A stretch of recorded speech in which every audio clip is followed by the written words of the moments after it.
এখন ঠাইখনক হন্টেড জেগা বুলি কয় তেনেকুৱা এখন ঠাই আৰু সেই সাগৰৰ পানীখিনিত কিবা এটা আছে তাত আগতেও বহুত ঘটনা হৈছে আৰু তাত কি কাৰণে মানুহ এনেকে ডুবি যায় হেৰাই যায় মৃত্যু হয় তাৰ কোনো কাৰণ নোলায় সদায় ড্ৰাউনিং বুলি এটা ৰিপৰ্ট আহে গতিকে তেনেকুৱা এখন মিষ্টেৰিয়াছ জেগালৈ জুবিনক কিয় নিব লগা হৈছিল যিখিনি ভিডিঅ' এতিয়া ওলাই আছে সেই মুহূৰ্তখিনিত অকণমান যত্ন ল'ব নোৱাৰিলে অকণমান মৰম কৰিব নোৱাৰিলে নে তেওঁ আঁতৰাই অনাটো একো ডাঙৰ কথা নাছিল পানীৰ পৰা সেইখিনি কিয় নকৰিলে মই মানে কথাটো বুজি নাপাওঁ মই সেইকাৰণে মই এইবোৰ কথা জানিব লাগে মই সেইকাৰণেই বিচাৰিছোঁ যে ন্যায় হওক বিচাৰ হওক আমি তেনেকুৱা দ পানীত সাঁতুৰিবলৈ বা তেওঁ ভাগৰি যোৱালৈকে সাঁতুৰিবলৈ আমি কেতিয়াও তেনেকৈ নিদিওঁ সেইকণ যত্ন সেইকণ অকণমান চকু দিলেই হৈ যায় জুবিনক ইমান কঠিন একোৱেই নহয়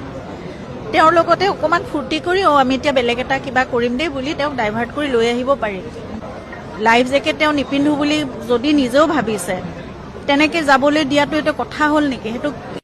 মানে মানুহে কেনেকৈ কৰিব পাৰে মই আৰু তাতে মই শুনিছোঁ সেই ঠাইখনলৈ যিটো লেজাৰাছ আইলেণ্ড এতিয়া মই নিজে ইণ্টাৰনেটত মই বহুত পঢ়ি চাইছোঁ যে লেজাৰাছ আইলেণ্ড আচলতে আগৰ ছিংগাপুৰৰ এখন কোৱাৰেণ্টাইন আৰু যিবোৰ মহামাৰী হৈছিল সেইসকল ৰোগীৰ কাৰণে সেইটো কোৱাৰেণ্টাইন স্পট আছিল আৰু তাতে তাক চিমেট্ৰি হিচাপে ইউজ কৰা হৈছিল